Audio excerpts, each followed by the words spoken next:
Good evening. I'm back for chapter 6. Yes, I'm wearing chainmail. It's an awesome dress. Yes, I dress weird every day. So, all right. Chapter 6. Till it's over. Why did this day have to end? She should have scheduled one more night in Paris. Why hadn't she scheduled one more night? She could have tweaked the budget to do that. A few cheaper meals. Forgoing the much faster first-class sleeper train. If only she'd known. But who could have guessed that it would take a trip to Paris to find the sweetest man in all of England? Because Ida was 100% certain that's what he was. Even if he were a rake, a criminal, or, worst of all, married, Nick Masterson was as sweet as her favorite blackberry trifle. True, he had a tendency to growl, he detested mornings, and he used foul language. He had uttered several words that didn't bear repeating when she had banged on his door at 8 o'clock that morning. But none of that could conceal his sugary interior. All yesterday and all today he had catered to her every whim.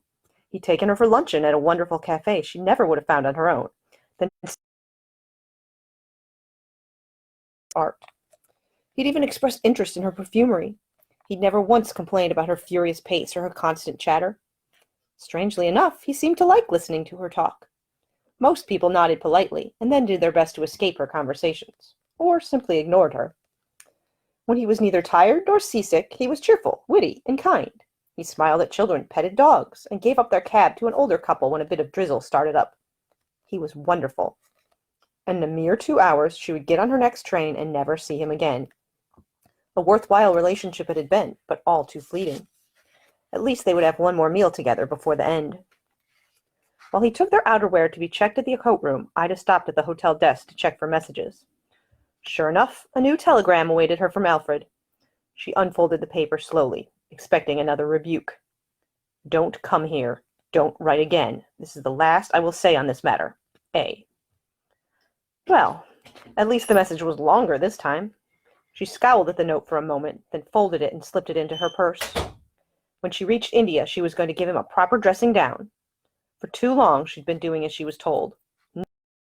Ida Quimby had a plan for her life, and no promise-breaking brother was going to ruin it. Bad news? Ida turned to find Nick frowning down at her, a worried crinkle across the bridge of his nose. Well, not unexpected, you see, but, Her mouth had come disconnected from her brain. Had she really just thought of him as Nick? How horribly, inappropriately intimate. She had precious few friends she called by first name, and certainly no men besides her brothers. Had she been out of society too long? The rules of decorum seemed to be slipping away from her. Anyhow, she continued, the message was what I expected, but annoying nonetheless. I'm quite well, however, and ready to go into dinner. His frown didn't change, and his fingers curled almost into fists. It seemed her irritability was catching. Ida forced a smile. Shall we? I suppose. Do take care, Mr. Masterson. I wouldn't wish you to injure yourself in all your rampant enthusiasm. He cracked a smile. I will proceed with the utmost caution. Thank you for your concern. Down to her purse, his smile vanishing. And while we are speaking of concern, I did promise no questions, but if someone is causing you trouble, I'm willing to offer my assistance. I don't wish to see you come to harm. It's a family disagreement, nothing more. Your family doesn't like you gallivanting off to the continent all on your own? It is a rare thing for a young unmarried woman. My family cares far more for their own reputation than for mine. His dark eyebrows arched. Oh, bother. She'd said too much. The last thing she needed to do was to dredge up old grievances. That was all in the past. Her new independent life was set to begin, and she didn't need that sort of negativity.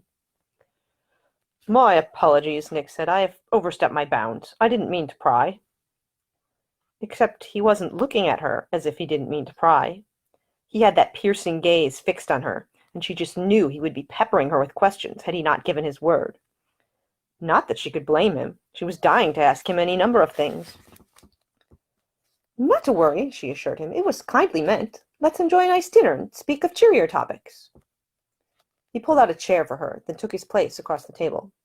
A sound notion. I will leave the choice of topics to you. You are a far better talker than I. Well, I can hardly help it. I have 4 older brothers, and I grew up surrounded by noise. Nick grinned at her, and his eyebrows twitched. Here she went again, violating her own rule and talking about her past. This was harmless, though. In order to make myself heard, I had to speak loudly and often, she continued. I also talked to myself when no one would talk to me. As I grew older and the house grew quieter, I learned that I found silence unsettling, and I liked to express my opinions of the world around me, in the hopes someone might listen. I'm listening. Yes, but you don't always. I've spied that look in your eyes when your mind wanders. I know it well. Guilty as charged. Sometimes it's nice to simply let the musical sound of your voice become a soothing backdrop. I do, however, enjoy hearing your opinions, and I hope that you continue to express them. A bashful flush began to creep over her face. Fortunately, before she could open her mouth and stammer some embarrassed thanks for the compliment, a waiter approached and set 2 glasses on the table. Potions to cleanse your palate, mademoiselle, monsieur? Nick sprang back so forcefully that he nearly toppled his chair. Take them away! Monsieur? Now! Get rid of them! Oui, of course, monsieur. The flustered waiter snatched up the potions and hurried off. Nick had gone pale, but he adjusted his chair and squared his shoulders as if nothing unusual had occurred. Mr. Masterson, was something wrong with those potions? I hope they weren't dangerous or anything like that. No, he cleared his throat.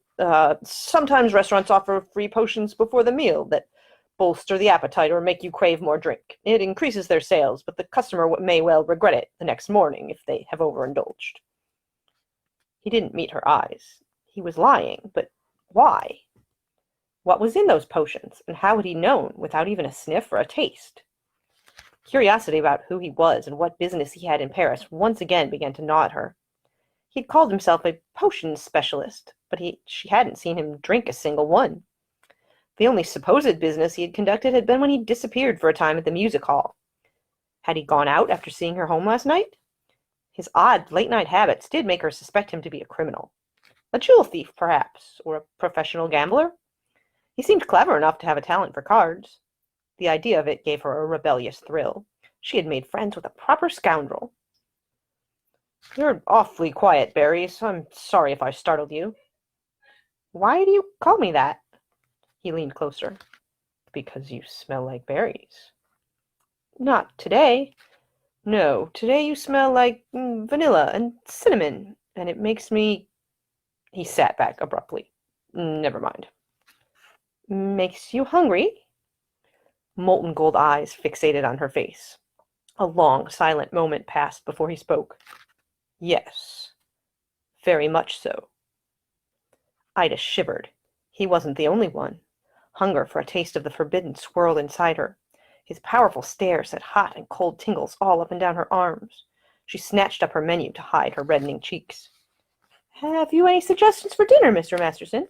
Your knowledge of French foods far surpasses mine, and I was quite pleased with your choices at luncheon today. He studied his own card. I would suggest either the caille au gratin or the filet au truffle, depending on whether you're in the mood for beef or fowl.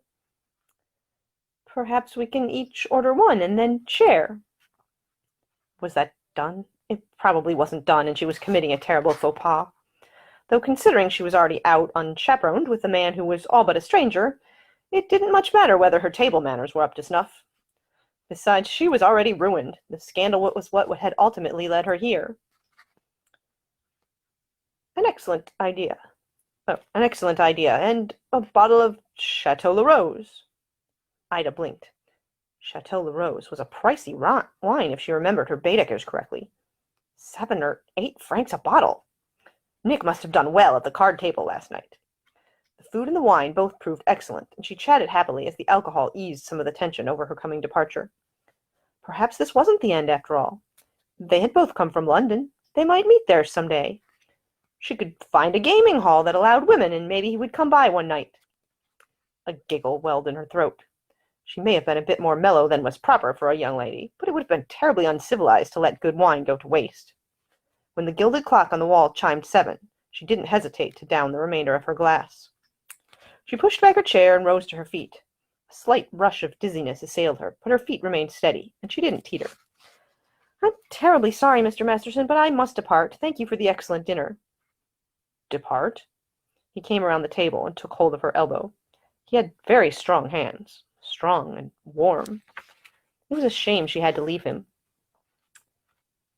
Have you evening plans? Did you intend to take in another show tonight? Oh, no, my time in Paris is finished. I suppose I neglected to mention it earlier, but my train leaves at 8 p.m. sharp. He started. 8 p.m. tonight. You were joking. No, indeed, it's an overnight. I have a long journey to my next stop. He said a rude word and then apologized. Please permit me to escort you to the cloakroom to retrieve your things. Of course. They headed for the lobby, the movement clearing her head a bit. Her steps slowed. In moments she would walk out the door, and their time together would be over. Would she ever see him again? Would she learn the answers to the burning questions inside her? One question in particular plagued her. She had promised to leave the past in the past, but the urge to seize a last enduring memory made her want to go back on her word.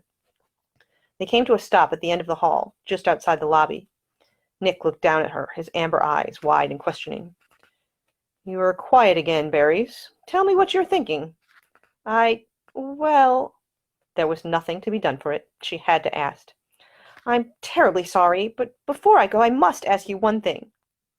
The puzzled crinkle appeared between his eyes. Ask away. Are you married? He blinked at her. Am I what? Married, wedded, espoused, united in holy matrimony. I know what the word means. Well? No, I'm not. Oh! An exhalation of relief passed her lips. Thank goodness. She rose up on her tiptoes and kissed him.